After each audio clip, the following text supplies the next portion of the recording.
It is good to be with you today. It's good to be with you all and to share this time that we create together. I always am impressed when the minister is given such prominence in the service, since it's so clear that it is the work of many, many hands. And we started our time together singing. That was a good way to start.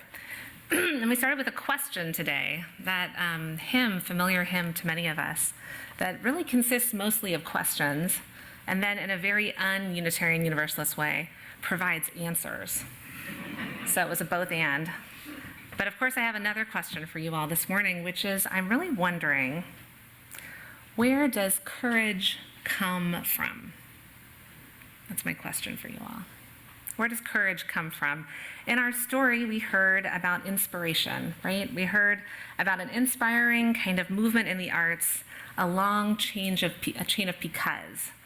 Because of this, because of that, because of the work of so many people, all the way back to seat C and 14, because of a cold and an uncle and a ticket, a new artwork inspired a new child to make a change in their lives, set their heart on a new path.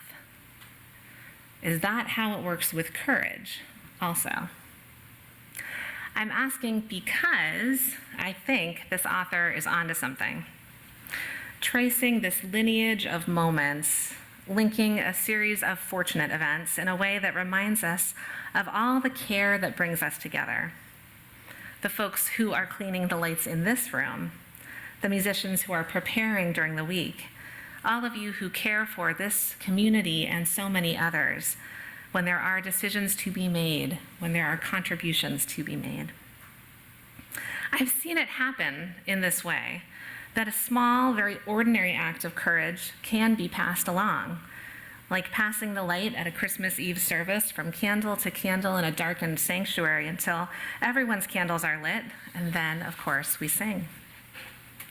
I want to tell you more about what I mean about courage and about nonviolence as a way of life for courageous people. A few weeks ago, I was hosting a site visit for prospective donors to the social service agency where I work, St. Joseph Center. St. Joseph Center was founded by a group of visionary women nearly 50 years ago who saw a group of folks who were living in Venice and who didn't have what they needed. They didn't have food or jobs or housing, and those women decided that they had something to offer, that they could help.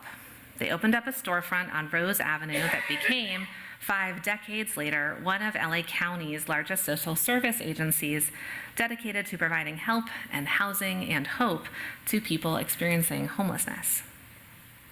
As part of that site visit, our program team invited 3 alumni of St. Joseph Center's programs to come and speak about their experiences. The first to share his story was a young man named Sebastian.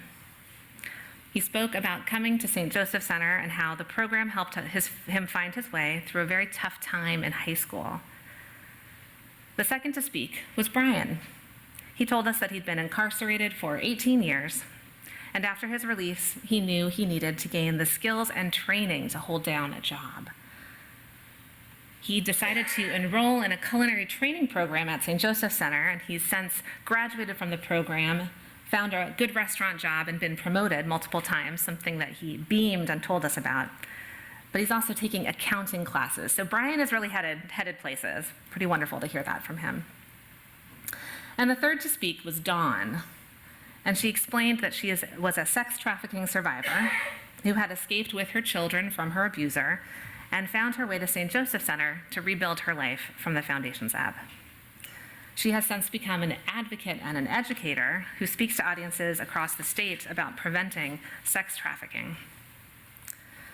Now, as it always is, it was very moving to hear people share so personally about the hardest fights they've fought in a lifetime in which circumstances did not allow them to overcome their struggles without a lot of help. Isn't it that way for all of us? Dawn in particular said that in the hardest times in her journey, she was told to kind of make it happen for herself and to take charge of her life. And well-intentioned people said, "No one is coming for you." And she said, I understand what they meant, that I am the author of my life, that I have choices and agency. She said, but that just wasn't what happened. I could never have gotten free on my own. I couldn't have gotten my kids through high school and college without help. My community did come for me. I built and I found and I created a community that came for me. Dawn's courage was so moving to me and to all of us in the room. And because of her words, after she stopped speaking, the first young man, Sebastian, raised his hand again. And he said to Dawn, "You were so brave. You know what? I can be braver too. I want to be brave like you. I want to tell you what I was really going through before I came to St. Joseph Center. I want to tell you about my struggles and my addiction." Immediately, he did, and it was so moving, not only his story, but the way he said, "Because of you, I want to be brave." I wonder if you've seen that happen before. The spark of that courage shared, the way that courage comes from encouragement. Some people might say courage is contagious, but I don't know about you, I've just came through this pandemic situation, and I don't know, contagiousness is not something I love to think about. So let's just say that the same way that fear moves fast and gets us in the gut and leaps from screens to heart, repeats over and over until we almost have no breath to speak, the same way fears moves fast, courage can also take root.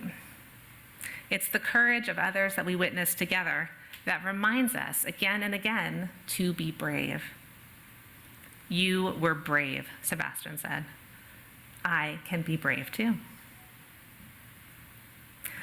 Where does courage start from? What are the seeds of courage? How do we plant and tend courage in ourselves and one another? I said I wanted to talk with you about the power of nonviolent direct action, and I didn't talk to Reverend Kent, but apparently you got a little bit of a talking to last week about that as well. Joyful resistance and actions you can take, so we're just totally on the same page here. But nonviolent direct action is a strategy for social change and religious innovation and imagination. It's a way of life for courageous people. And because of the courageous actions of people like Martin Luther King, there is a lineage that we can turn to in times of uncertainty and upheaval, times like his, times like ours today. Earlier this week, Bishop William Barber, how many folks are familiar with William Barber, Bishop Barber? Oh, I'm so excited to bring you Bishop Barber. He was arrested protesting the work of this administration to take from those who have the least to increase the wealth of those who have the most. Bishop Barber is a leader with the Moral Monday movement and the Poor People's Campaign, and he is continuing the thread of nonviolent direct action and reminding us of those who have taken courageous action in the past. He remembers that the life work of the great soul, Mahatma Gandhi, who brought the arts of nonviolent political action to new heights in India in the first half of the 20th century. But did you know who Gandhi's because was? Before Gandhi was Martin Luther King's because. Before Martin Luther King was William Barber's because. I will tell you what students of history told me, which is that Gandhi was inspired in part by witnessing another group of activists engaged in a powerful liberation project of their own. He saw British women who were organizing in the streets of London, who were fighting to have a voice in the decisions that concern them by winning the right to vote. Gandhi visited London twice in the early years of the 20th century to advocate for the rights of South Africans. And both times his passage through the city was interrupted by activists in the streets. In 1906, 12 years before some British women did finally win the right to vote, Gandhi wrote, "Today the whole country is laughing at them, and they have only a few people on their side. But undaunted, these women work on, steadfast in the cause. They are bound to succeed and gain the franchise for the simple reason that deeds are better than words." In their struggle for voting rights, British women and their American sisters pioneered many of the techniques of nonviolent protest and action that inspired Gandhi. including a march from London to 17 cities across the United Kingdom to advance their cause, and they demonstrated a bold willingness to fill the jails and endure the suffering of state violence at the hand of their jailers. Gandhi, witnessing their actions, wrote later, "This is no ordinary courage." He wrote, "What great faith they must have. A great many women have been ruined in this struggle, but they do not yield. Their campaign has gone on for a longer time than ours. We can learn quite a few things and draw much inspiration from it." Gandhi, of course, went on to apply what he had learned and develop it into a theory of nonviolent direct action, which he called satyagraha, grasping for truth.